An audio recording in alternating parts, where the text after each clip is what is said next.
নমস্কাৰ, আশা কৰিছোঁ আপোনালোক সকলোৱে ভালে আছে। আজিৰ বিষয়টো হ'ব এজনী মাইকী গাহৰি প্ৰেগনেণ্ট হ'লে আমি কেনেকৈ গম পাম বা কেনেকৈ জানিম, এই বিষয়ে আজি আমি আলোচনা কৰিম। গতিকে ভিডিঅ'টো স্কিপ নকৰি প্ৰথমৰ পৰা শেষলৈকে চাই থাকিব। আৰু যিসকলে মোৰ চেনেলত নতুনকৈ আহিছে আপোনালোকে ছাবস্ক্ৰাইব কৰি ল'ব আৰু লগতে থকা বেল আইকনটো প্ৰেছ কৰি দিব, যাতে আগলৈ যিমানবোৰ ভিডিঅ'ছ মই আপলোড কৰিম আপোনালোকে পাই থাকিব। তেন্তে আহক আজিৰ ভিডিঅ'টো আৰম্ভ কৰোঁ। বন্ধুসকল, এইজনীক যোৱা মাহৰ 20 তাৰিখে ছাৰ্ভিচ দিয়া হৈছিল আৰু আজি 12 তাৰিখ হৈ গ'ল। 22 দিন চলি আছে। তো ছাৰ্ভিচ দিয়াৰ পৰা 21 দিনলৈকে চাব লাগে, অপেক্ষা কৰিব লাগে। তো আজি 22 দিন হৈ গ'ল। আজিলৈকে কোনো ধৰণৰ মানে হিটত অহাৰ কোনো ধৰণৰ চিমটম মই দেখিবলৈ পোৱা নাই। তাৰমানে গাহৰিজনী প্ৰেগনেণ্ট হৈছে। এতিয়া মই নিশ্চিত হ'ব পাৰিছোঁ গাহৰিজনী প্ৰেগনেণ্ট হৈছে, কাৰণ ছাৰ্ভিচ দিয়াৰ 21 দিনৰ পাছত যদি হিটত আহে তেতিয়াহ'লে মানে ছাৰ্ভিচটো ছাকচেছফুল নহয়। কিন্তু আজি 22 দিন হৈ গ'ল, ছাৰ্ভিচ দিয়া দিনাৰ পৰা আজি 22 দিন হৈ গ'ল, হিটত অহা নাই। গতিকে মই এতিয়া নিশ্চিত হ'ব পাৰিছোঁ যে এই গাহৰিজনী প্ৰেগনেণ্ট হৈছে।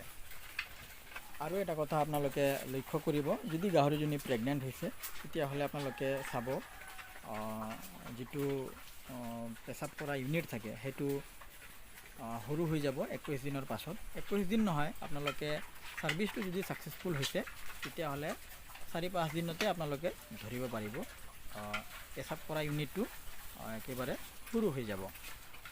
তেতিয়া আপোনালোকে গম পাব যে ছাৰ্ভিচটো ছাকচেছফুল হৈছে আৰু মানে প্ৰেগনেণ্ট হ'ব বা প্ৰেগনেণ্ট হৈছে, সেইটো আপোনালোকে গম পাই যাব।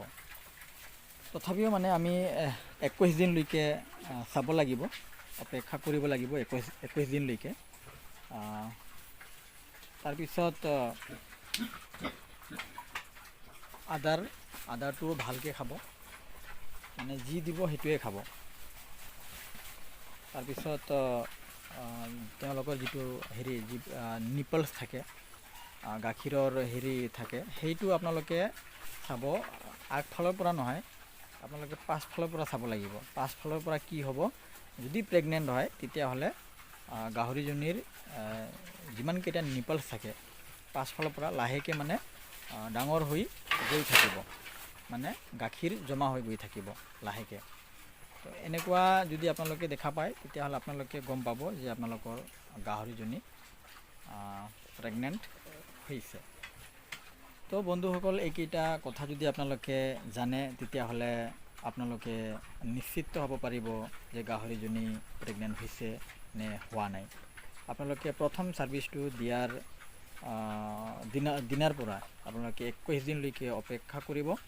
আৰু 21 দিনৰ পাছত যদি কোনো ধৰণৰ মানে হিটত নাহে বা হিটত অহাৰ কোনো ধৰণৰ চিমটম যদি আপোনালোকে দেখিবলৈ নাপায় তেতিয়াহ'লে আপোনালোকে নিশ্চিত হ'ব পাৰিব যে গাহৰিজনী প্ৰেগনেণ্ট হৈছে। আৰু ছাৰ্ভিচটো দিয়াৰ 21 দিনৰ পাছত যদি আকৌ এবাৰ হিটত আহে তেতিয়াহ'লে আপোনালোকে গম পাব যে গাহৰিজনী প্ৰেগনেণ্ট হোৱা নাই। তেতিয়া আপোনালোকে আকৌ এবাৰ ছাৰ্ভিচটো দিব পাৰিব। আৰু যদি গাহৰিজনী প্ৰেগনেণ্ট হৈছে তেতিয়াহ'লে আপোনালোকে চাব যে তাইৰ যিটো পেচাব কৰা ইউনিট থাকে সেইটো সৰু হৈ যাব। তাৰপিছত আদাৰবিলাক মানে ভালকৈ খাব, কোনো ধৰণৰ দিগদাৰ নকৰে, যি দিব সেইটোৱে খাব। তাৰপিছত আপোনালোকে নিপলছবিলাক লক্ষ্য কৰিব, পাছফালৰ পৰা মানে লাহেকৈ গাখীৰটো ডাঙৰ হৈ গৈ থাকিব, মানে গাখীৰ জমা হৈ গৈ থাকিব।